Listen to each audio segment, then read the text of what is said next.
This is Tim Bryce with my column entitled, Where Do We Get Our News From? I recently asked my readers where they got their news from.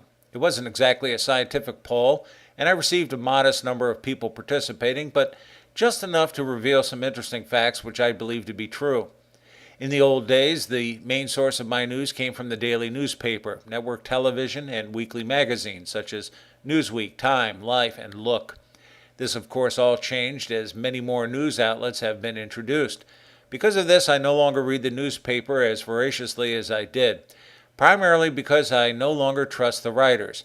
It has been my experience they are more interested in selling newspapers than writing unbiased truth. The same is true in television, and the magazines are now extinct for the same reason. Regardless of what the press says, it is not about venue or packaging, it's about content. This has caused people to look for new sources to replace their predecessors who are rapidly fading from view. In my survey, I asked people to list all of their sources of news, not just one. According to my survey, the number one source is now the internet, which should not be a surprise. Instead of trusting a single news source, such as a specific newspaper or a television network, people have discovered they have to dig for their news. And what better vehicle than your web browser? Today, websites such as Google News, Yahoo News, The Drudge Report, and Breitbart have replaced newspapers, which was listed way down on the list, tied for 7th place. These internet services monitor several news sources and display them on a single page. This approach prohibits a single news source from spinning the news one way exclusively. The number two source for news was the cable news television networks, for example, CNN, Fox, MSNBC.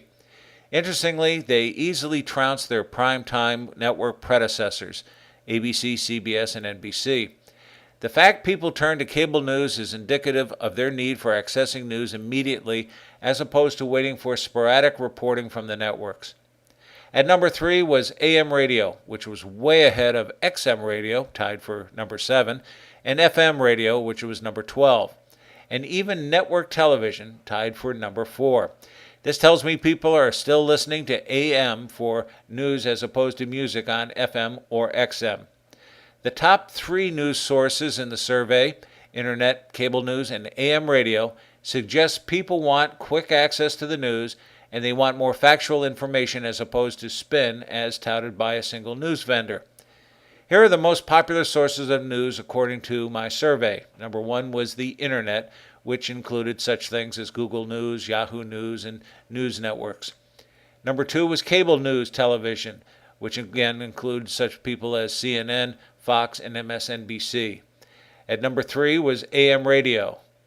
Tied for 4th place was network television, which included ABC, CBS, NBC, and PBS, and your daily newspaper. At number 6 was email blasts, things we get from Google or Yahoo. Tied for number 7 was XM radio and newspapers, and which are read just now and then. Tied for number 9 was weekly news magazines and social circles meeting your school or office. Number 11 was other, for example, Comedy Central, believe it or not. And number 12 was FM radio. I also had one person admit he or she does not regularly follow the news. Whereas my survey was answered by adults, a couple of years ago I tried a similar survey among 100 high school juniors. I was making a presentation as part of the Great American Teach-In. As these young people would be voting in the next election, I was curious how they accessed their news. Of the 100 juniors present that day, 2 boys claimed to read the newspaper, even if it was only the sports section. One watched network television, and one watched Comedy Central's Jon Stewart on his smartphone. The rest of the juniors did not follow the news, which seemed rather strange to me, nor did it seem to surprise anyone. They were simply not interested in current events.